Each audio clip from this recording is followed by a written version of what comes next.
What's up, Conquerors? Hope everybody's having a fantastic day. And I wanted to talk today about how to defend. If someone's pushing your base or base diving you, how do you properly defend this? Because I think a lot of people don't know. And even at the higher levels when we're under pressure, we make a lot of mistakes when defending our bases. And over the years, I've been playing Age of Empires 4 for it'll be 5 years, and I think November this year. I've learned a lot about defending my base. I've gotten pushed a lot of times. I've fought off a lot of superior armies. And so today I kind of want to break down for you the best ways to defend your base and survive. It's not a 100% success rate, but will significantly increase the amount of games you win by learning how to be a better defender. Now, if you watch this entire video and you learned something, I would really appreciate your subscription to the channel. And if you enjoy the video, please drop a like. And let's get into how to become a better defender. What's up, Conquerors? So I'm going to do a little pretty basic tutorial here on how to defend. So I'm going to have one clip here and then have a second clip on how to defend a second town center. This first clip's going to be some pretty general how to defend your base, right? Like defense 101 kind of stuff. So we're against an intermediate AI here. We're going to mostly just kind of ignore the AI and just do a few things in our base that I want to show you. So the first thing I want to talk about as far as defense and how defense works, we're not really talking about timings and when you should do things here yet, okay? What I want to talk about first is outpost placement. All right. So outpost placement is largely dependent upon what civilization you're playing against. And let's say we have a gold mine out here and we want to protect our gold mine, right? So let's say we've got 4 to 5 villagers on the gold mine. Only 5 can garrison an outpost. So if you've got more than 5, you probably want 2 outposts. If you've only got 5 or less, you can roll with 1. Something important to understand is we'll start in Dark Age, okay? So we're going to kind of talk through a couple of different civs that might attack your gold mine. We can start in Dark Age. And the fact is, if a Mongol player wants to build an outpost and deny your gold, he can. Okay? You building an outpost out here does not block him from coming to the other side and building an outpost over here. And he'll still be able to hit your gold. Okay? So outposts are very good for denying spear rush in Dark Age, but they are bad at denying tower rushes. Okay, there's a difference there. You would need 2 outposts to actually deny a tower rush. Now, if they're just sending spears at you, getting an outpost up here is fine. If the spears come in, you can garrison in the outpost and you'll be totally fine, right? So that's kind of the Dark Age rundown. I guess one more thing I'll add in Dark Age, you can see the radius of the town center and where it shoots. So if they're not tower rushing and they're only going to spear rush you, you can actually just build some walls out like this. And that's going to solve all your problems as far as the spears go. So the spears can sit out here and burn the wall or do whatever. Like let's say you're playing against, I don't know, House of Lancaster, or someone did a weird spear rush with H or E against you or something like that. And you know that a villager's not coming, only spears are coming. You can build some short walls like this to protect your gold mine, and the spears can't walk around and attack you because they'll be walking through your town center range. You'll just garrison and kill them. Okay? Now, if they bring out a villager, this is something you just have to scout this, right? Normally, if someone still has 3 villagers on wood, that means they are going to build a tower. Watch this guy end up attacking me. That means they are going to end up building a tower, and in that case, these little walls don't work well, right? So this really only works well if they're just spear rushing, which you'll see Japan do as well sometimes to throw you off. Now that we're kind of done with the Dark Age tutorial, there's kind of two schools of thought of where you're going to place your outposts, okay? So let's say you're getting rushed by feudal rush by a civilization, and you want to go fast castle or something like that. You want an outpost on your gold, or you just want to be safe. Holy crap, I already got another scout. And you want to put an outpost on your gold to be safe. So, if we're playing against civilization like House of Lancaster or English, maybe if we're playing against even Mongol with Mangudai and Khan's hunters, a lot of the time we want to put this outpost on the outside, right? And we could even change our mining camp here, and what we would do is you'd have an outpost out here, you'd have your mining camp there, and then when you aged up, you would get a little bit of stone, 50 stone for most civs, you'd get arrow slits, and you've got great coverage from this outpost, okay? Now, why do I say put it in the front out here? The other thing you could do if you want to just defend against the longbows themselves, just the longbows, you should put the tower all the way in the front of the gold mine, arrow slits. That defends against longbows really well, right? Now they got to walk all the way around, and this is kind of the only spot they can be, and you can kill them behind your base. Of course, it's more difficult to garrison in the towns or in the outpost at that position. Now that's super good against archers, right? To have the tower out in front with arrow slits is very strong against archer units. It's not good against knight units, right?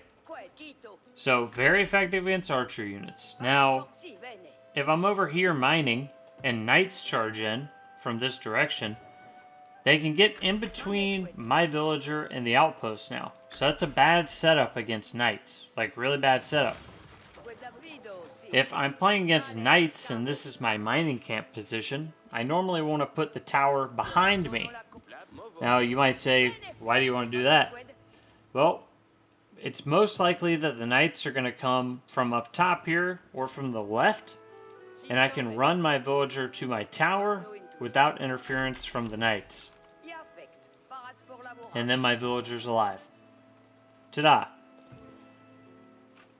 Seems pretty basic, right? So a lot of the time with towers, if I'm defending against longbows or archer rush or something like that, I'll put the tower out in front with arrow slits.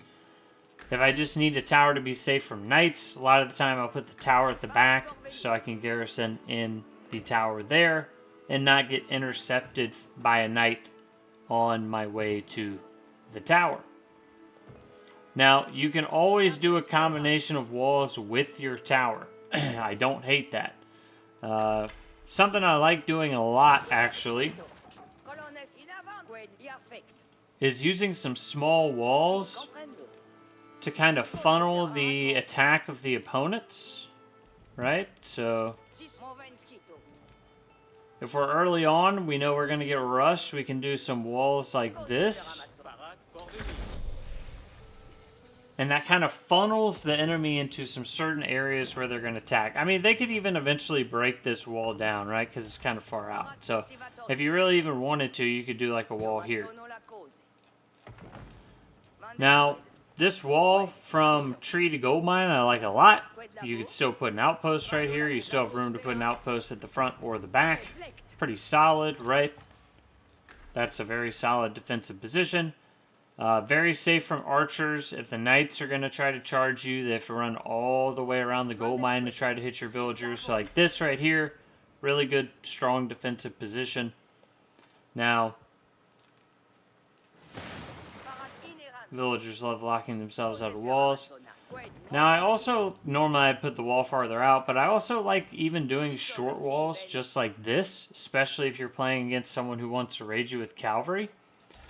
The point being, they've got to run through the town center range, right? So I kind of always want to build walls that funnel my enemy through town center range. I never want to give them easy passage to my villagers without them running through my town center. Okay, this is kind of different like later in the game when you expand out on the map and you have outposts and stuff like that, right? So at the beginning, you kind of want these small walls. You don't want to try to do, you know, beginning, you don't want to do any giant walls across the map like this. It really doesn't work well, and you don't have the army to defend that. You know, mid-game, you start getting bigger walls. Late game, you get some walls across the map. For now, at the beginning of the game, you kind of get these small walls. So small walls like this, again, protect super well against cavalry. Now, if they have archers, the walls being this close in can be dangerous because they can shoot over the wood line. So that's kind of a 101 on defending in my mind. If you're getting pushed also, textiles, very important, technology. Wheelbarrow as well, super important early. And what you see a lot of the better players do if they're getting pushed is they just archer up. They just build a ton of archers to defend the base and rotate back and forth to resources. If there's a few, you know, resources out here, they'll just rally units out here, and then when the knights come around, they can pivot between the resources. So the one thing with spears against knights, you never want to chase knights around really with spears around the map. You kind of just want to keep moving the spears in between your resources here to defend, because they're not going to catch the knights, right? They're just a lot slower. So you kind of pivot your army between your important resources. Tower helps you out with that as well. So that's kind of defense 101. If you're going to get better at the game, if you're going to get to the conquer level, you got to learn how to defend your base, right? Like, even if you're going to be a feudal aggression guy like myself, I'm pretty damn good at defending. So you got to learn how to be able to defend your base. Infantry are fantastic at defending your base. Cavalry need to go raid, but like infantry are MVP units at defending the base, especially when you're fighting within your defensive structures. So kind of another defense 101 tip, which we'll talk about more later, is you always fight within your defensive structures, okay? You don't go out here and take a fight. You don't go out here and take a fight. You don't go out here and take a fight. You fight within your defensive structures, right? That's your bonus while you're defending. What's up, Conquerors? We're about to do some Defense 102 on how to defend against feudal aggression push. Okay, so here in the red, we've got our English player. He's gone multiple, or just two town center against our Knights Templar guy on 1 TC. He's got double Pilgrim, so he's going to be bringing in a ton of gold, and he's going a feudal all-in play against the second town center. And so this is just a little bit of defense 102 to kind of piggyback on what we talked about in the last game. So you can see here, there are some walls going up to cut off just the sides for our red player.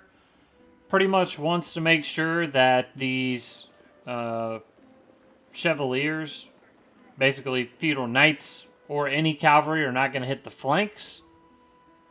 Wants to turn this into kind of a top-down, straightforward push rather than having to defend multiple sides. So the gold is at the front. There's not any other easily accessible gold on the map for red. So, you know, there's one gold way out here, and then the rest of his gold's all front in the base where yellow's already identified and can attack. So that's kind of what the feudal push is over, is deny the gold, deny the castle wage, destroy the second town center. So as the game goes, red's gonna scale more and more villagers, and so yellow's goal here is destroy the second town center, kill a bunch of eco, play the game from there. Like, either you win at that point or you go castle and then you win. So that's the goal. You know, on the attack, we have Horseman Archer, which almost always beats Spearman Archer, but these are longbows, so you have to keep that in mind. Longbows deal extra damage, and Chevaliers actually have less armor. So we're going to watch a few things. This push kind of happens over the course of multiple pushes. So if you're defending, ideally, you want to be able to snipe out his archers with your archers, and then your spears get on the cavalry. That's the ideal position. English is super turtly, so better town centers, longbows, Abbey Kings. If you know you're going to get pushed, I think, you know, textiles is always the move here. No wheelbarrow in yet, that's a bit of a mistake, but Textiles, the plus 25 HP makes a big difference.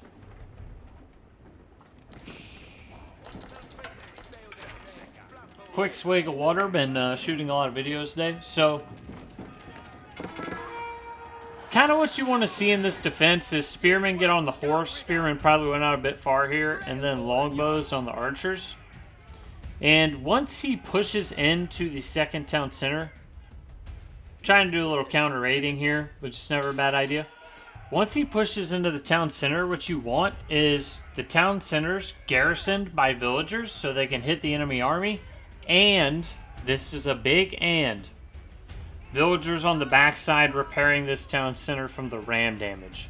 So you want villagers repairing this town center, and then from this town center, you want to pop the 8 villagers in and out to help burn the rams. You don't really want your units killing the rams. You want your units fighting their army while you use villagers to burn the rams. It's super, super important, right? Army always needs to kill army. I say always. Almost always needs to kill army, because the army is the threat. You can always kill the rams later, alright? And the game is not over if you lose the second town center, even though you'd like to keep it. So the biggest thing is you need to kill his army, because he can always go back and make more rams. Villagers need to work on burning rams. You know you have a villager lead from 2 town center. So, like, it's not the absolute end of the world if you lose some villagers trying to burn the rams, okay? So, he's going to have a problem with the Chevaliers here. Probably want to pull more villagers here. This woodline probably needs to go back here, which Red's going to do now. Probably need more villagers trying to repair the town center just because it's 3 rams. But you want to repair on the backside, have villagers in both town centers to shoot the enemy. And you can see under the fire of the town center here, this is difficult for Yellow to keep up a push. Villagers pop out to burn rams, which is pretty huge. Army fights army. Wow. And you see how hard it is to kill these villagers when you have textiles? Look at how close this town center was. The plus 25 HP on a villager makes a huge difference, because nothing has bonus damage against villagers, right? So villagers don't necessarily have good armor, but they are difficult to kill when they have 75 HP. So 2 rams go down to villagers here. 3rd ram goes down to villagers. Yellow gets 4 villager kills, loses 3 rams and a bunch of army. Okay? So I think in this situation, if you're 62 to 39, you probably take killing 3 rams for 4 villagers, right? So, obviously the macro is a little screwed up from Red right now. Like, you'd like to see better macro here. Probably not even wise to go back out to the gold. Unless you needed some... I did need some blacksmith upgrades, actually. Needs the +1 range. So, I think Yellow's going to get ready for round 2 here.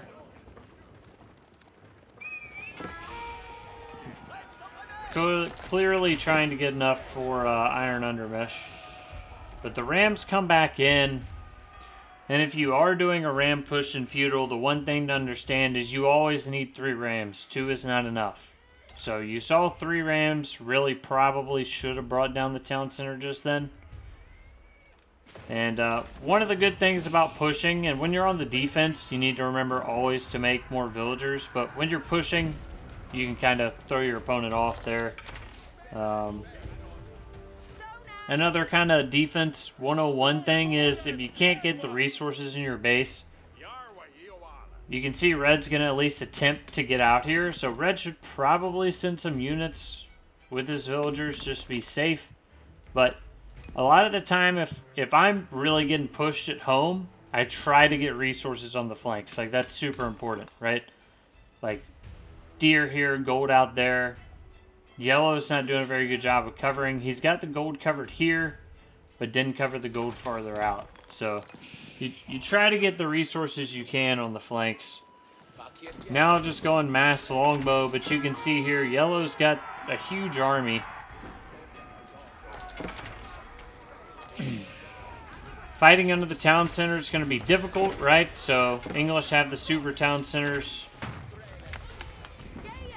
Villagers get pulled to kill rams again. You really just want to pop in and out with villagers. Villagers get pulled to repair again. Now, longbows fighting the archers as much as they can. Villagers come out to burn rams. This is again, this is defense, your defense 102 right here. Armies fighting army. Villager repair on the back to save the town center. Villagers get pulled to burn the rams, right? So, a lot of villagers lost by red at this point. But is successfully beating the push again. And you can see the destroyed value difference. I think I have the entire screen shared here. Destroyed value difference is insane at this point, right? So, red's lost villagers, for sure. But the trades have now gone in his favor. And it's very, very difficult if you've already tried to feudal all in a couple times to then keep attempting it and get a successful all in. Because you've already spent so many resources, right? So, gold was secured out here pretty much with double outpost. Actually on the deer now as well. So, you know, if you are attacking, I think I'm going to put this in the video later. Patrol routes on some of these resources is crucial. So, here we go. Defense 102 again. Yellow coming in. So, just not enough units this time, I think. I think the last time was probably the most units yellow had. And you can see with the town centers close together, which is what you need to do. When you build a second town center, you really should always put it within the range of your first town center so that you can defend against these feudal engagements.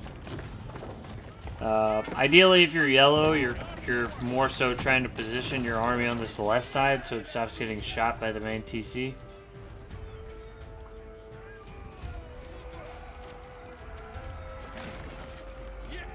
And we're going to get a fourth commitment from yellow here. But you can pretty much see the defense is in at this point, right? So, at this point, it's going to be difficult to break red. I think the first push is the most important, so, you know, instead of going like 3 rams each time, if he was just doing the feudal all in, he should have gone like 5 the first time and brought it down, so. Now he's going for 4. Army value again in his favor, yellow's favor, but he's pushing into the double town center again.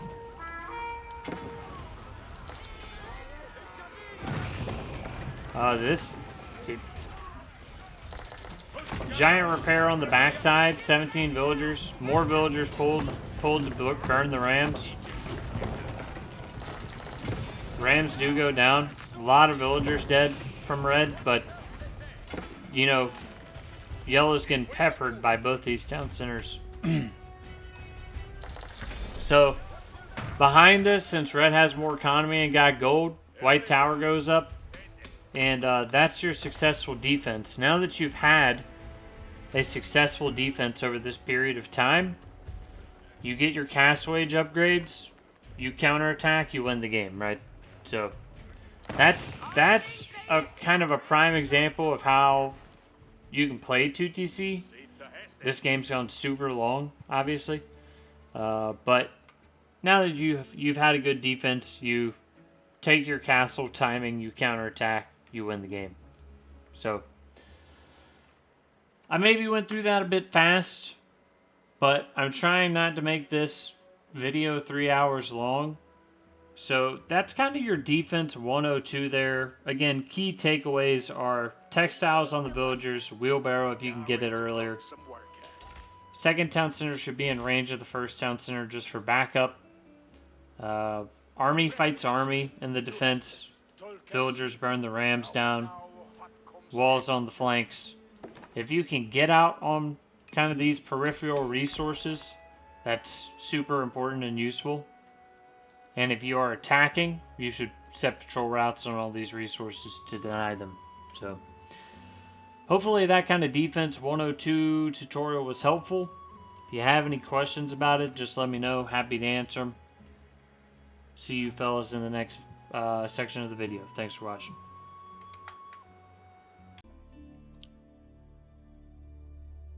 What's up, Conquerors? Now I want to talk about some specific tips to help your defensive prowess when defending your base.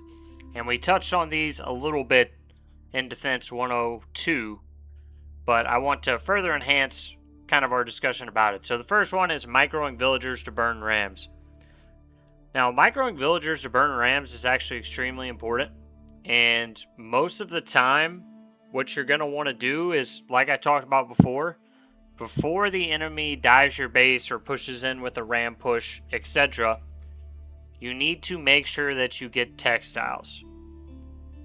Getting textiles for the plus 25 HP on your villagers is pretty crucial to keeping your villagers alive and allowing your villagers to burn rams.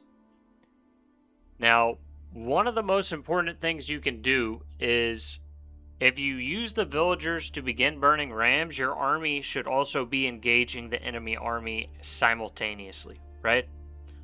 So rarely do I want to just send my villagers out and have them burn the rams while the enemy army is solely attacking my villagers. And if the enemy army begins to pull their rams back, rarely do I want to chase those rams with my villagers. Normally the game plan is you kind of do this dance back and forth where you try to burn the rams, they'll pull them back, then they send the rams back in, you get some more burn damage, and you're trying to micro your villagers in and out of your town center or tower. Could be a main TC, could be a 2TC, could be a defensive structure to bring the rams down. So you're trying to micro the villagers out quickly, have them throw the torch, re-garrison into the defensive structure, and essentially do that on repeat until you've brought down the rams. And once the rams have brought down, you're really in a situation where hopefully your army is going to bring down their army. Now, that's the best strategy for villagers microing down rams, and that's going to keep your defensive structures alive when defending. Now, if you have no army, so let's say they're not ram pushing, but you also have no army to defend their army. Let's say you went fast castle, and you've gotten your textiles, and they're beginning to dive your base, and you might have, hopefully you have some unit producers up, so you begin making units, but at the same time, you've garrisoned as many villagers as you can garrison, and you've still got, 10 to 15 villagers running around the base being chased by horsemen or men-at-arms or archers, etc. Some form of enemy unit, and you don't have garrison space. So what we really want to talk about is how to effectively micro your villagers in and out of defensive structures, mainly your main town center. And generally how you want to do that is, let's say you have your town center, you want your villagers, you want to pop out the garrison villagers on the opposite side from the enemy army, and then your villagers that are running away from the enemy army can pop into the town center. Then the enemy army will try to run to the opposite side of the town center to attack your villagers. So you ungarrison, again, the villagers away from the enemy army, and you garrison the villagers near the enemy army back into the town center.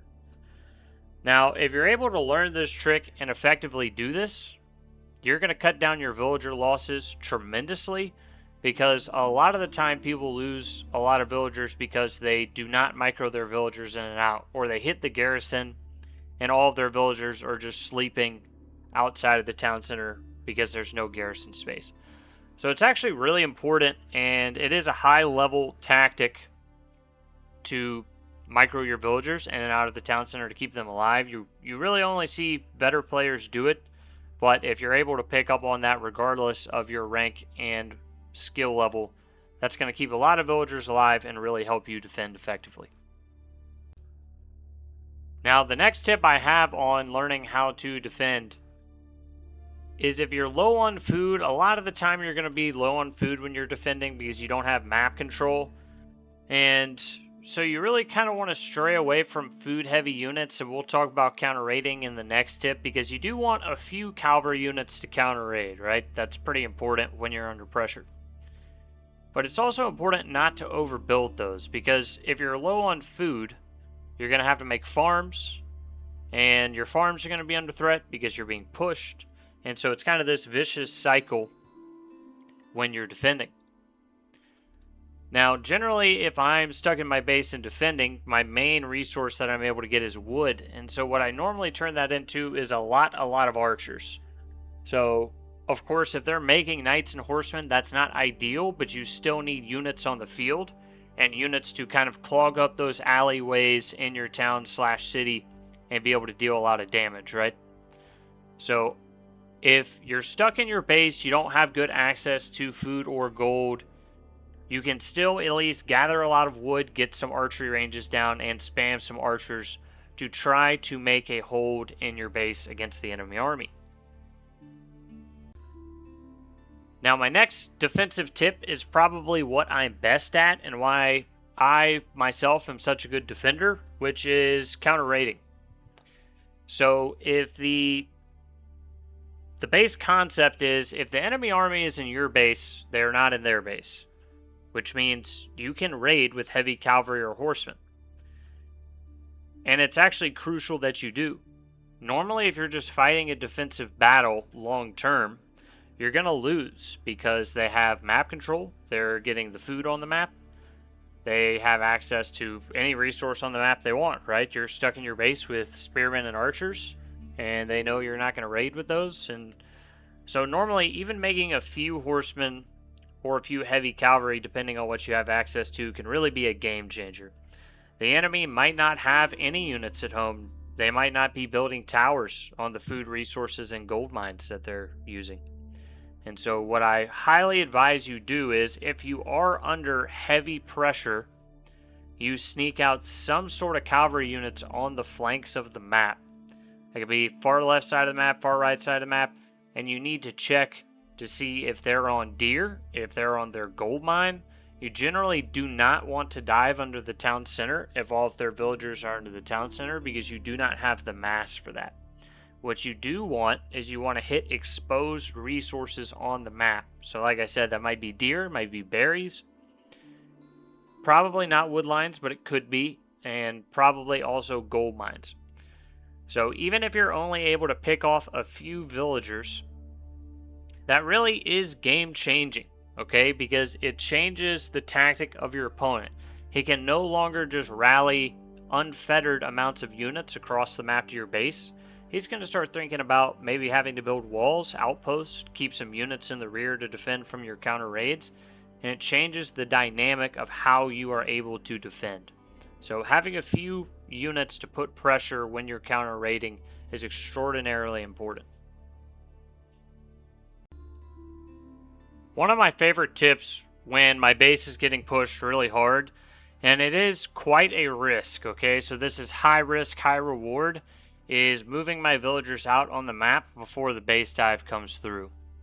So what you'll see me do in a lot of my best base defenses that I've ever had when I get ram pushed or my base gets dived by men-at-arms or, Castle Age Knights, something like that, is I will take my villagers, not all of them, because you still need villagers in the base to garrison the TC, have some villagers around to make him want to push there and not realize that all of your villagers have left, is I will take some smaller groups of villagers and disperse them around the maps on resources, whether that be wood or food or gold, and I will tower up those locations, palisade them in, and what you really hope there is that your opponent is getting tunnel vision on your base, which they very, very frequently do, okay? They very frequently will get tunnel vision on your base, and then you've got villagers out on the map gathering resources that'll keep you going for quite a long time. And especially if you're not playing at a conqueror level, it's very, very rare that opponents are going to find you out on the map like that. It's more likely at a Conqueror Plus level that someone's going to think about rotating to the secondary or third resource or fourth resource and find your villagers out there. So I do think that's also a very key part of defending. If you don't think you're going to be able to defend, getting some villagers out on the map to gather resources so you can continue unit production while you're under pressure is extraordinarily important. Last but not least, I wanted to add a quick tip to tell everyone that if you are under existential threat, if you are going to lose the game, sometimes you gotta pull the boys and pull out the shivs. And sometimes if you're making a desperate defense, it's a fight you don't think you can win. Sometimes you need to pop the textiles and get the villagers in there with the shivs to protect your civilization. And that is actually a really good defensive tip. The villagers will eat up some DPS from the enemy army while your army takes care of the enemy army. What's up, Conquerors? In conclusion, I tried to put together as many defensive tips as came to mind for these videos. There are certainly defensive tips that I've missed and that I used during my games that I just didn't think about when creating this video. But hopefully, this video was super helpful to you. I put a lot of time and thought into it, into these demonstrations, into the clips. And hopefully these tips are helpful to you and will help you win more games and defend successfully in the future. If you have any comments, questions for me, feel free to drop a comment below the video. If you liked the video, drop a like. If you learned something, subscribe to the channel. And I'll see you guys next time. Thanks for watching.